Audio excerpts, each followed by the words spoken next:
My heart, or what was left of it, had been beating on a 15-year delay. Each thump was an echo of a life that ended, a memory of a boy who would forever be 17. 15 years since I saw my son Tony in a casket. 15 years since I felt the Arctic cold of his skin under my trembling fingers. 15 years since I stood by a gaping hole in the earth and tossed a fistful of dirt onto the polished wood. The sound of it hitting the lid a final brutal confirmation that the world as I knew it was over. My name is Grace, and for 475 days, I had lived as a ghost in my own life, haunting the rooms my son once filled with laughter. Then came the night that broke the laws of nature and my own sanity. It was 3:27 in the morning, a time when the world holds its breath, when the only sounds are the hum of the refrigerator and the frantic beating of a lonely heart. The shrill ring of my cell phone sliced through the silence. I fumbled for it on my nightstand, my eyes blurry with sleep, squinting at the screen. And that's when the world tilted on its axis. The name flashing in the pale blue light was Tony. My breath hitched. It was a phantom contact, a digital ghost I'd kept in my phone for years.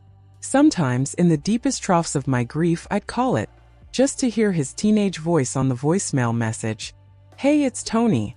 You know what to do." Beep. That brief, tinny recording was a lifeline to a past that felt more real than my present. But the phone wasn't going to voicemail. It was ringing. An incoming call. From Tony.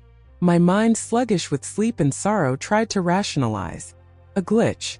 A cruel prank. Someone must have gotten his old number, which I'd kept active all these years, paying the bill every month like a sacred offering. It had to be.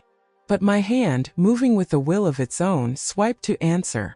I pressed the phone to my ear, my entire body trembling, a taut wire of impossible hope and gut-wrenching fear. For a few seconds there was only static, a sound like whispering from a distant star. Then a breath. A slow, hesitant intake of air. "Hello," I whispered, my voice a dry, cracking thing. Silence. And then, "Mom." The world stopped.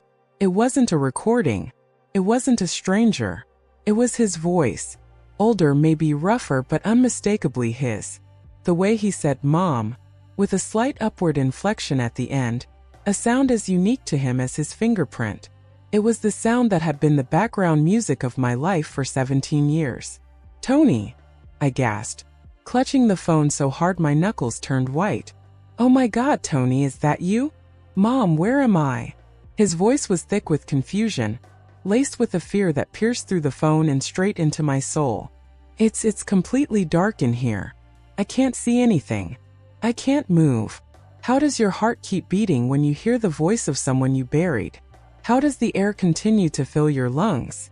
It felt like a violation of every known rule of existence. My son was dead. I had watched them lower him into the ground. I had chosen the suit he was buried in.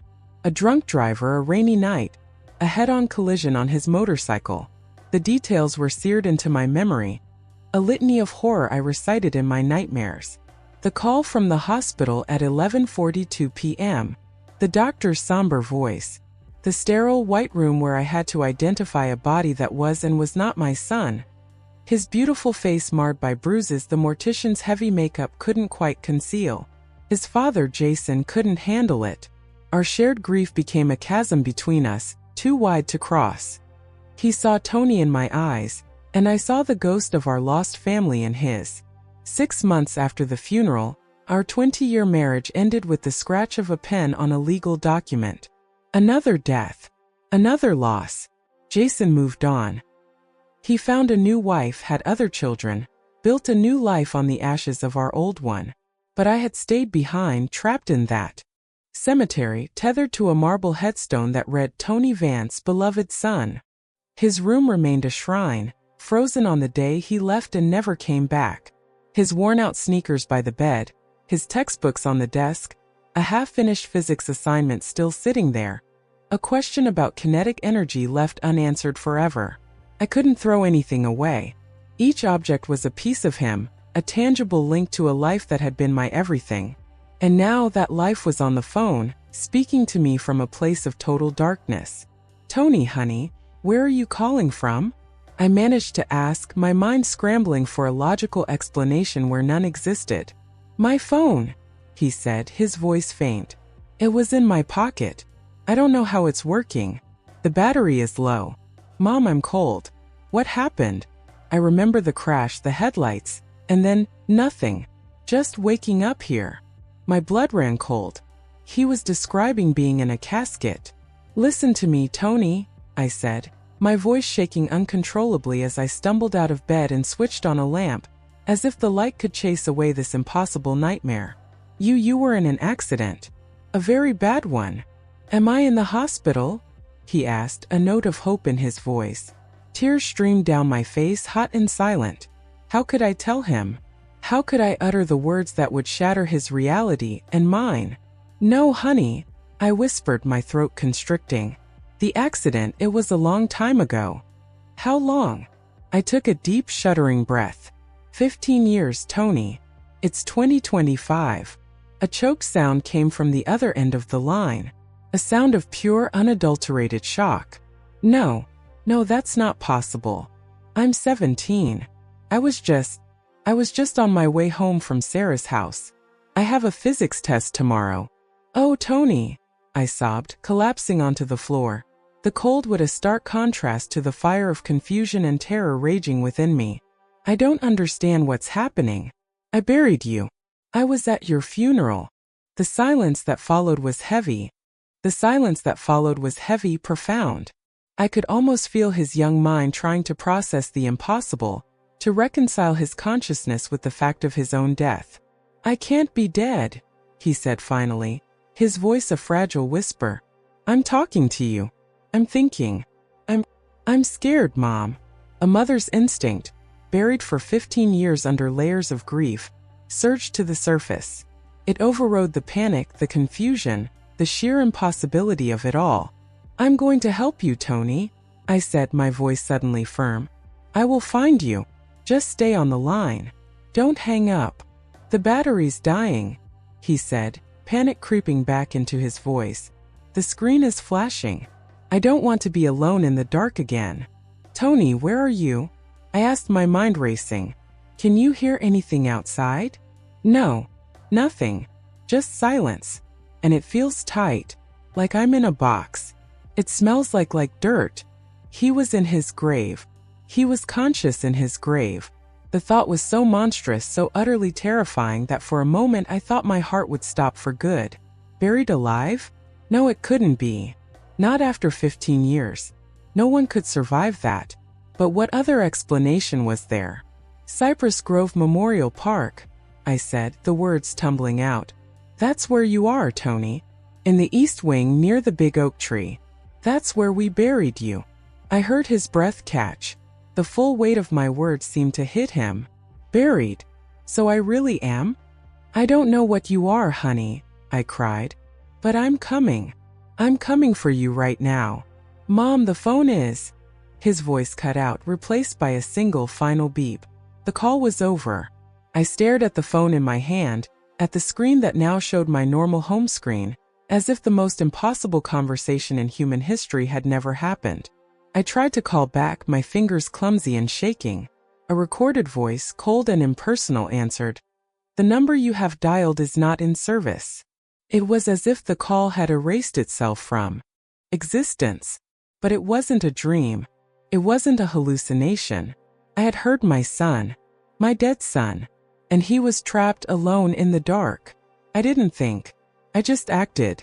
I threw a coat over my pajamas, grabbed my car keys, and ran out of the house into the cold, pre-dawn air. My grief had been a passive, quiet thing for so long. A slow, steady ache. Now it was replaced by a ferocious act of terror. I drove through the sleeping streets like a madwoman, my mind a chaotic storm of impossible questions. How was he conscious? How did his phone still have power after 15 years? How was I going to get him out? The cemetery gates were locked, as I knew they would be. I laid on the horn, a desperate, bleeding sound in the stillness of the night. After a few moments, a light flickered on in the gatehouse, and Mr. Henderson, the elderly night watchman, emerged, looking annoyed. Ma'am, the cemetery is closed, he called out. You have to let me in. I screamed, getting out of the car. "It's my son, Tony Vance. Something's wrong." He recognized me then. I was a fixture at the cemetery, my Sunday visits as regular as the sunrise. He saw the sheer panic in my eyes, the wildness in my expression. He must have thought I'd finally lost my mind, but something in my desperation convinced him. He unlocked the gate and let me in, following me in his old golf cart as I sped towards the east wing. I found the big oak tree, its ancient branches like skeletal arms against the lightning sky.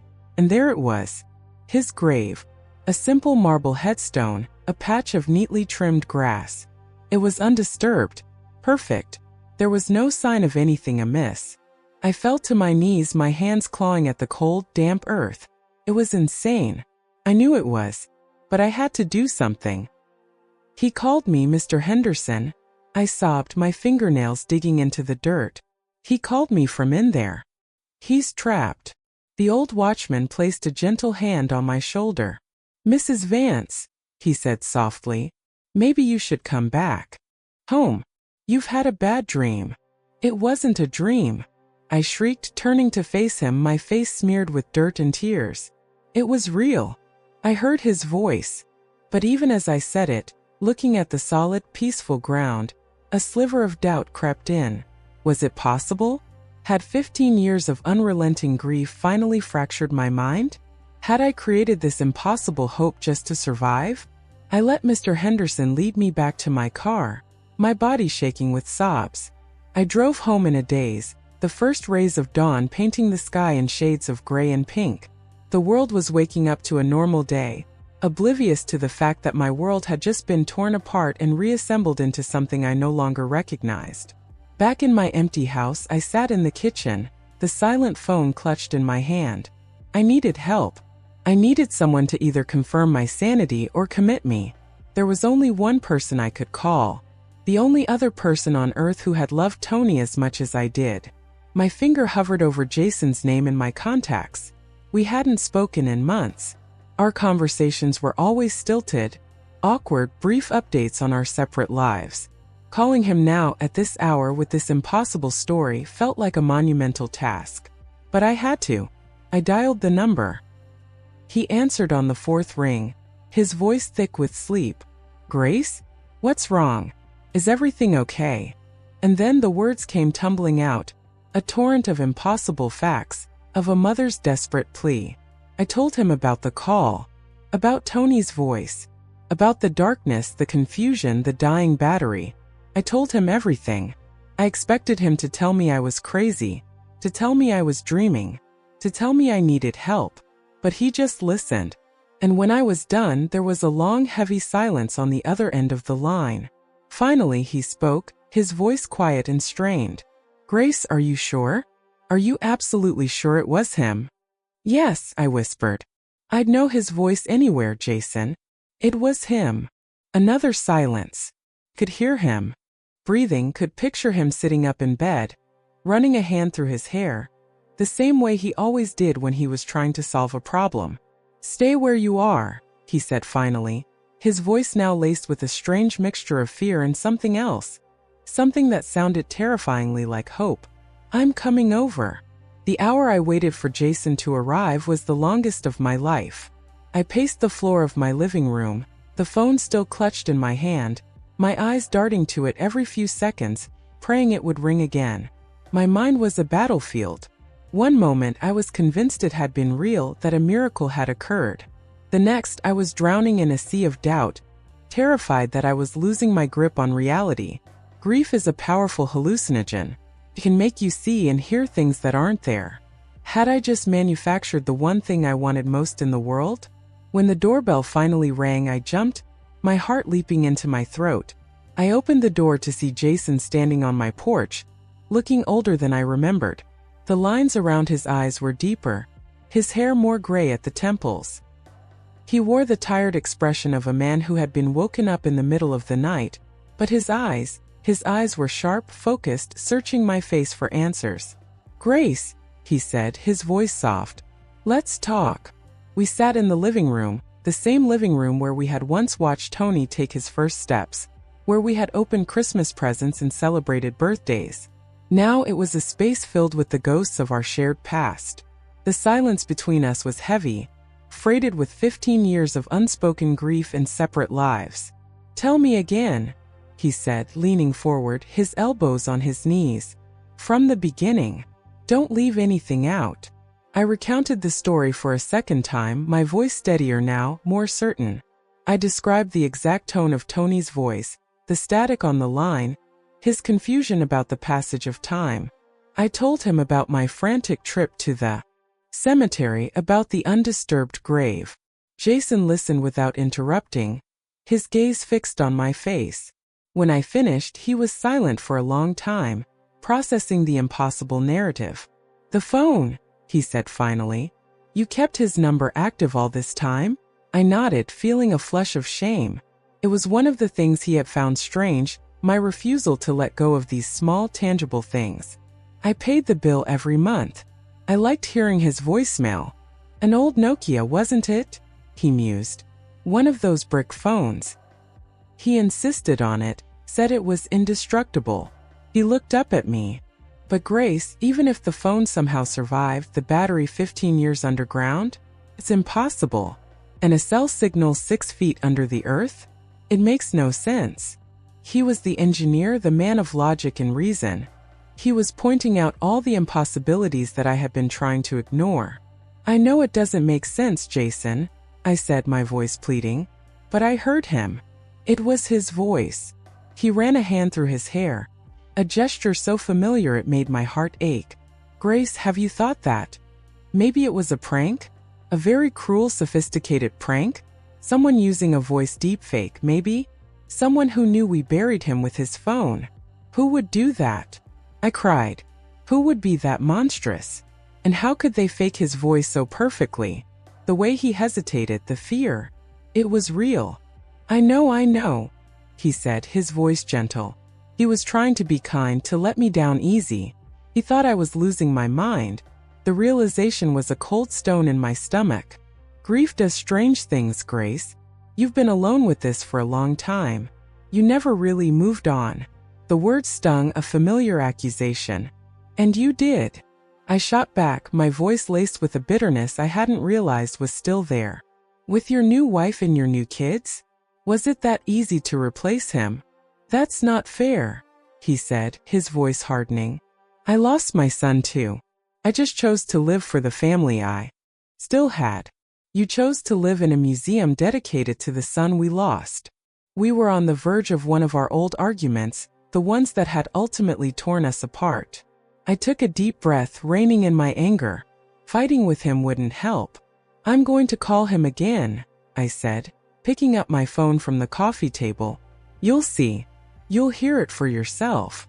I dialed the number and put the phone on speaker. The silence in the room was absolute as the call connected. Then the same cold, automated voice filled the space. "The number you have dialed is not in service." I looked at Jason, my eyes welling with tears. His face was filled with pity. It was worse than disbelief. "Grace," he started, reaching for my hand, but before he could finish, my phone began to vibrate violently on the table. We both stared at it. The screen was lit up, and the name flashing on it was Tony. "It's him," I shrieked, pointing a trembling finger at the phone. Do you see it, Jason?" Jason's face went pale. The color drained from his cheeks, leaving him ashen. He was seeing it. There was no denying it. With a shaking hand, I answered the call and put it on speaker again. "Tony," I choked out. "Mom." His voice crackled through the speaker, faint and distant, but there. "Dad? Is Dad there?" Jason's jaw dropped. He stared at the phone as if it were a venomous snake. He raised a trembling hand to his mouth. "Tony." Jason's voice was a hoarse whisper. "Son, is that really you?" "Dad," the voice on the phone said, and this time it was clearer, filled with a desperate relief. "I can hear you. I don't know what's happening. I'm in a box. I can't get out. I think I'm in the suit you bought for Grandpa's funeral. Why am I wearing this?" Jason and I looked at each other, a shared horror in our eyes. It was the suit we had buried him in. Tony, listen to me, Jason said, taking charge, the engineer in him kicking in, trying to gather data even in the face of the impossible. What do you see? Is there anything else in there with you? We heard a faint rustling sound, the sound of movement in a confined space. It's dark, Tony said, but the phone screen, it's giving off a little light. I can see some kind of shiny fabric all around me, and there's something in my hand. An envelope. An envelope?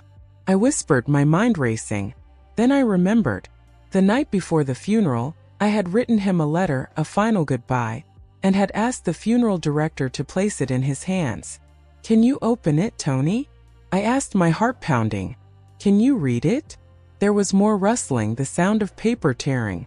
Then his voice, hesitant at first, began to read the words I had written 15 years ago, in the depths of my despair. My dearest Tony, he read, if you are reading this, it means there is something after this life, and all my love has found its way to you. He read the entire letter, his voice cracking with emotion as he spoke my words of love and loss. Jason and I sat there, frozen, tears streaming down our faces, listening to our son read his own eulogy from inside his grave. And one day we will be together again, he finished, his voice choked with sobs. Until then, I will love you forever. Mom. The silence that followed was broken only by our own ragged breathing. So it's true, Tony whispered, the sound gut-wrenching. I'm really dead. It was the question that hung in the air, a monstrous, impossible paradox. How could he be dead if he was speaking to us? We don't know, son, Jason said, his voice thick with emotion. He reached across the table and took my hand, his grip firm and steady. In that moment, we weren't a divorced couple. We were Tony's parents, united in this impossible reality. But we're going to find out. We're going to get you out of there. I promise. The battery, Tony said, his voice filled with a sudden urgency. It's at 2%. It's going to die. Tony, no. I cried. Don't hang up. I love you guys, he whispered, his voice fading. Don't leave me. The line went dead. This time there was no doubt. Jason had heard it too. It wasn't a hallucination. It was real. Our son, dead for 15 years, was conscious, trapped, and begging for our help. What do we do? I asked, looking at Jason, my entire being focused on him, on his strength, his logic. He stood up, his face set with a grim determination I hadn't seen in years. We get him out, he said. First thing in the morning, I'm calling Ken. We're going to need a lawyer. And we're going to need a court order. We're going to dig up our son. Jason's friend, Ken, was a forensic pathologist, a man who had built his career on the unassailable logic of science and the finality of death. When Jason called him and laid out the impossible story, Ken's first reaction was, as expected, deep concern for our mental health. Jason, are you listening to yourself? Ken's voice was strained, even over the speakerphone in Jason's car as we drove to his office. A phone call from a casket buried 15 years ago? It sounds like a shared psychotic episode. Grief can do this to people. Ken, I heard him, Jason insisted, his knuckles white on the steering wheel. Grace and I both heard him. He described the suit he was buried in. He read a letter Grace put in the casket, a letter no one else knew about. There was a long pause on the other end of the line. Ken was a man who dealt in facts, in evidence. What Jason was describing was an anecdote, an impossibility. But he was also Jason's oldest friend. Okay, Ken said, finally sighing. I'm not saying I believe you, but I believe that you believe it. If you're serious about this, you need an exhumation order. And that's not easy to get. You need a compelling reason, evidence of foul play, a misidentification. My dead son called me, is not going to fly with a judge. He was right, of course. The world operated on rules, on laws of physics and legal precedents. Our situation defied all of them. We spent the next few days in a bureaucratic nightmare. We hired a lawyer Ken recommended, a sharp woman named Miss Alvarez who looked at us with a mixture of pity and professional curiosity. We filed the paperwork, Jason's carefully worded affidavit omitting the phone call and instead focusing on a fabricated, lingering uncertainty about the circumstances of the accident, a desperate, flimsy pretext. Every tick of the clock felt like a lifetime. We were in a constant state of agonizing suspense, waiting for the phone to ring again, and dreading it at the same time. Each call could be the last. The battery was dying. The connection was fading. It was on the third night that he called again. We were at my house, papers from the lawyer spread across the dining room table, the air thick with the smell of stale coffee and desperation. When the phone rang, we both jumped as if electrocuted. "Tony," I answered, my voice trembling. "Mom," he said. His voice sounded different, less panicked, more thoughtful. "I can see things now." "What do you mean you can see things?" Jason asked, leaning close to the phone. "It's not with my eyes," Tony tried to explain. "It's in my head. I can see the house. I can see you and Dad at the table. You're wearing your blue sweater, Mom. And Dad, you need a shave." I looked down at my blue sweater. Jason instinctively rubbed his jaw, which was covered in a 2-day-old stubble. A cold dread washed over me. It was more than just a voice. His consciousness was somehow leaking out, perceiving things beyond his physical confinement. "Tony, what's happening to you?" I asked, my voice barely a whisper. "I don't know," he said. "It's like I'm waking up." The first call, it was like breaking the surface of the water. Now, I can feel things. I can feel how much time has passed. I can feel other things. Other things. Jason pressed. "What do you mean?" "There are others here." Tony's voice was low, serious. "Like me. Trapped between places. Some of them are just lost. But some of them, they're angry. They want to get back for the wrong reasons. I can feel them pushing."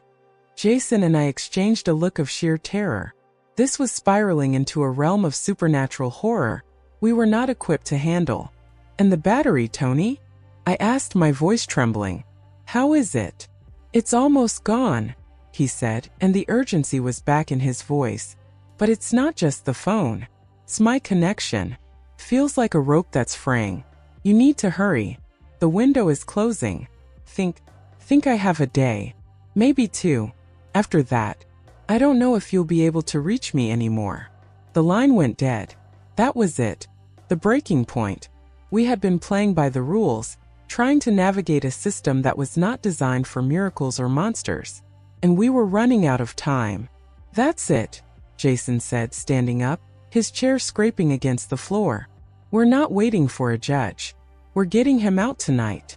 I looked at him, my heart pounding. "How?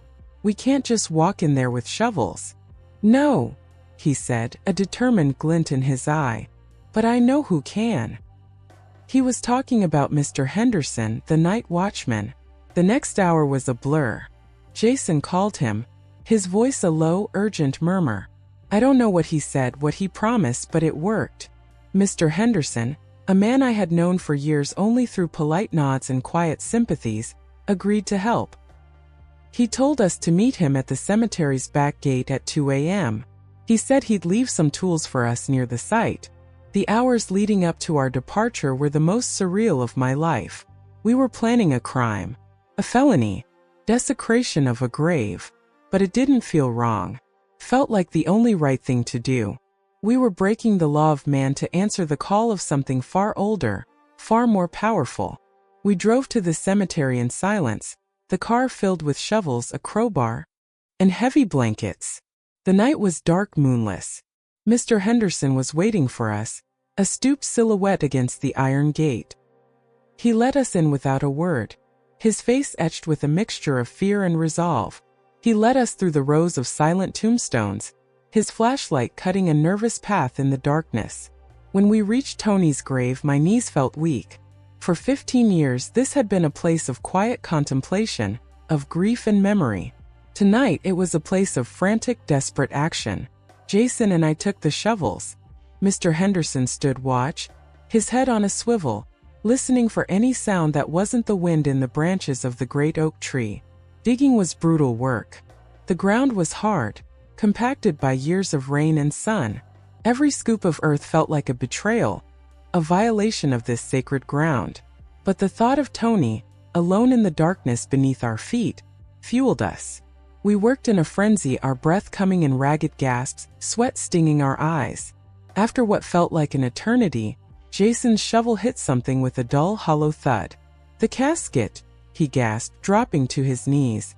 We abandoned the shovels, digging with our hands now, clawing at the dirt, clearing the surface of the wooden box. It was just as I remembered it. Dark polished wood, miraculously preserved in the dry soil. The moment of truth was upon us. Jason took the crowbar, wedging it into the seam of the lid. The sound of splintering wood was unnervingly loud in the stillness of the night. With a final groan of protest, the seal broke. We looked at each other, our faces illuminated by the beams of our flashlights. This was it. The moment we would either confirm our sanity or confront a horror beyond our imagining. Taking a deep breath, we lifted the lid. The air that escaped from the casket was not the smell of decay. It was cold, clean, with a strange, almost electric scent, like the air after a thunderstorm. And there was a light, a soft, pale blue light emanating from inside. We peered over the edge, and our world broke apart for the second time. It was Tony. He was lying there, his hands crossed over his chest, just as we had left him. But he was not a skeleton. He was not decomposed. He was perfect. His skin was pale, but it was flawless. His hair was neat. He looked like he had fallen asleep just moments before. He was exactly as he was on the day of his funeral, a 17-year-old boy frozen in time. And on his chest, clutched in his hands, was the old Nokia phone. The source of the light. The screen was glowing, bathing his peaceful face in its ethereal blue light. For a long moment we could only stare, speechless, our minds refusing to process what our eyes were seeing. Mr. Henderson let out a strangled gasp and made the sign of the cross. Jason, ever the scientist, was the first to move. He reached a trembling hand into the casket and touched Tony's cheek. "He's not cold," he whispered, his voice filled with awe. "He's not warm either. He's just room temperature." This was not a body. This was something else. A vessel. An effigy. A perfect, preserved shell. The phone in his hand pulsed with light, and a single line of text appeared on the screen. "Take me home." We didn't need to be told twice. We wrapped him in the blankets we had brought, the three of us lifting him from his earthen bed. He was strangely light, as if he were hollow. We carried our son, our impossible, miraculous son, away from his own grave, leaving an open, gaping wound in the earth under the silent watch of the stars. The drive back to my house was a silent, dreamlike procession. Tony's body, wrapped in blankets, lay on the back seat of Jason's car. He looked like a sleeping passenger, except for the fact that he wasn't breathing. Jason drove, his eyes fixed on the road, his face a mask of stunned disbelief. I sat in the passenger seat, turning around every few seconds to look at our son, half expecting him to vanish, to prove this was all just an elaborate dream. We carried him into the house, into his old room. The room that had been a museum of his life was now to be his sanctuary. We laid him on his bed, on top of the Batman comforter he'd had since he was 10. It was the most surreal moment of my life. My son was home, but he wasn't alive. We stood there, Jason and I, on either side of the bed, looking down at him. The boy who would have been a man of 32, now forever 17. His face as smooth and untroubled as it was in my oldest photographs. "What now?" I whispered, the question hanging in the still air of the room. "I have no idea," Jason admitted, his voice hoarse. "There is no scientific precedent for this. He's not dead, not in any way I understand it. There's no rigor mortis, no lividity, no decomposition. But there are no vital signs either. It's like his body is in a state of perfect stasis." He was right. It was a state unknown to science, a place between life and death.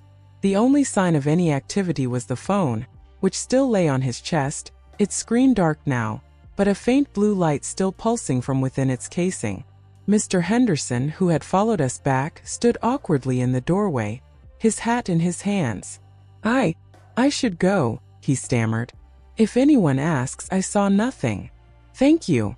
I said, my voice thick with an emotion I couldn't name. We'll never be able to thank you enough. He just nodded, his eyes wide with a fear and wonder that mirrored our own, and slipped out of the house. For the rest of the night, Jason and I kept a vigil. We didn't talk. There were no words for what we were experiencing.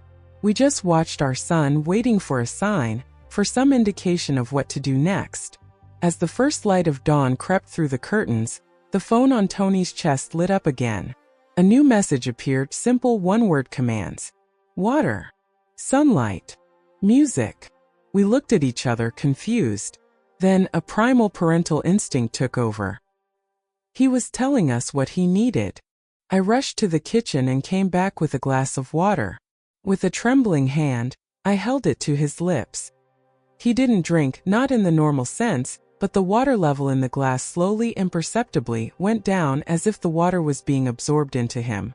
Jason went to the window and threw open the curtains, letting the bright morning sun fall across Tony's face.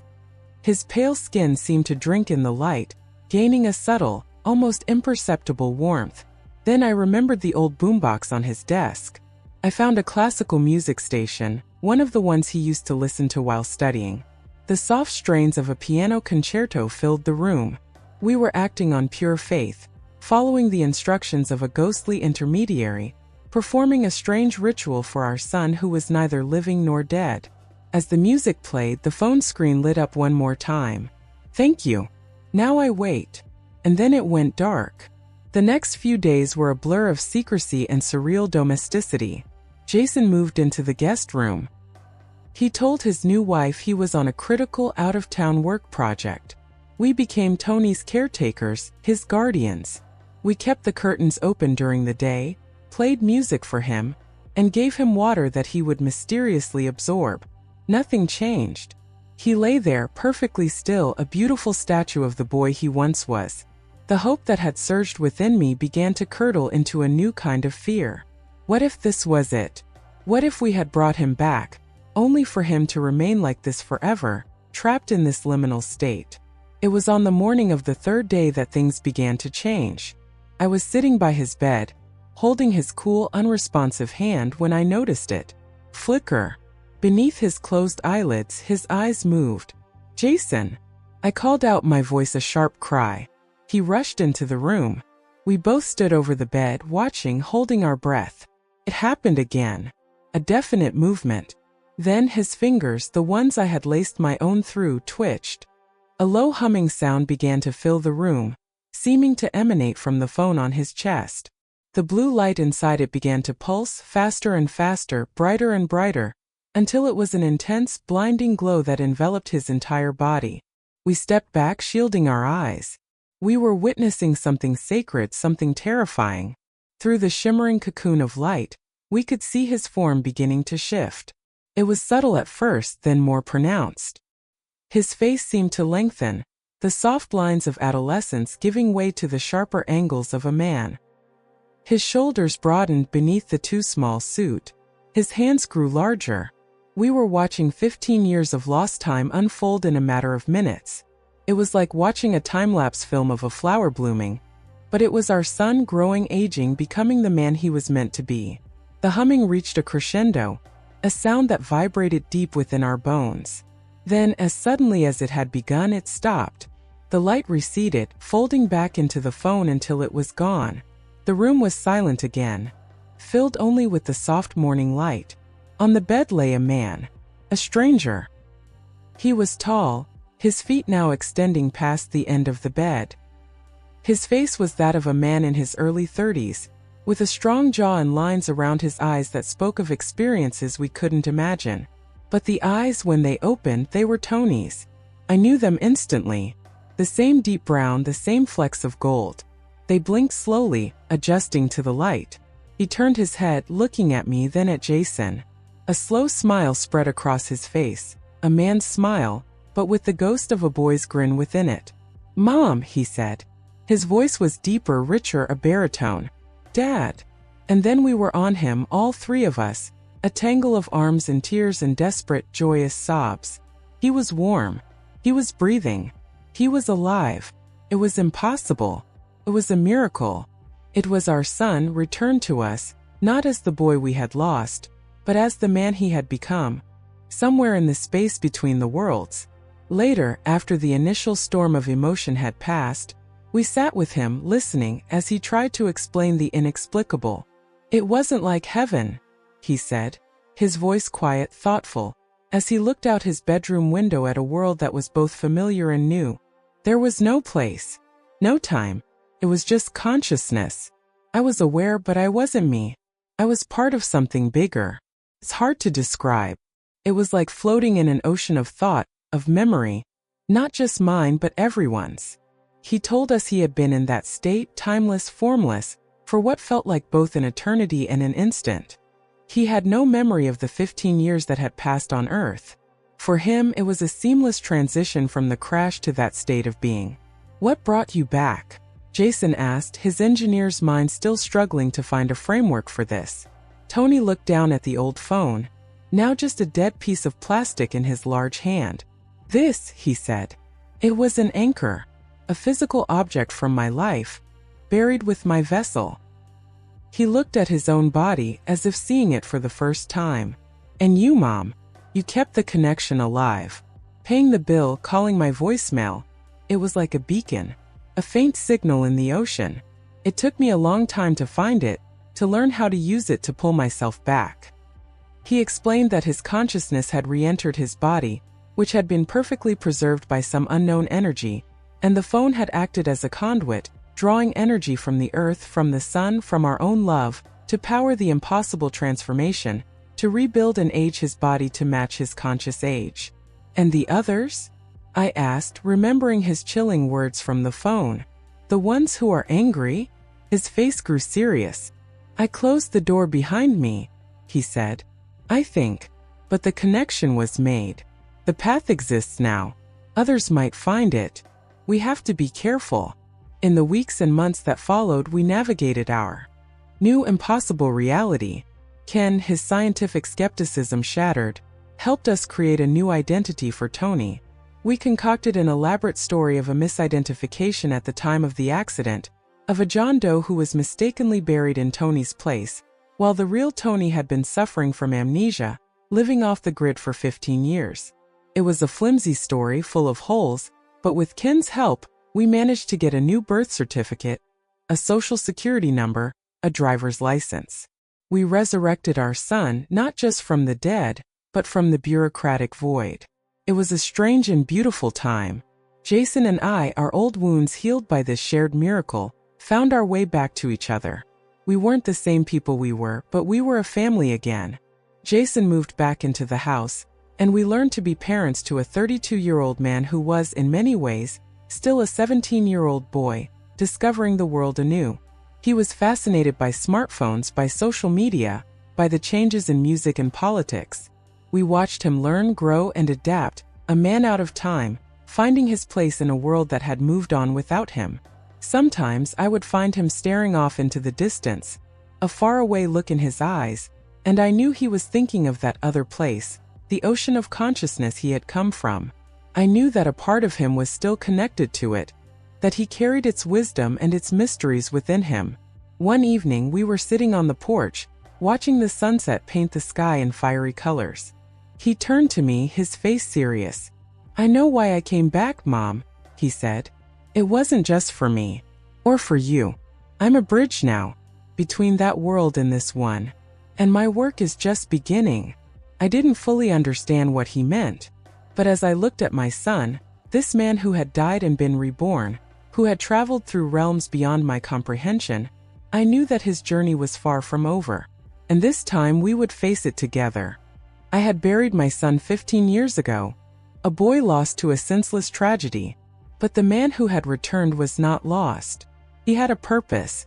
And our story, the impossible, miraculous story of the boy who called from his own grave, was not an ending. It was a new beginning. Do not forget to subscribe for more videos.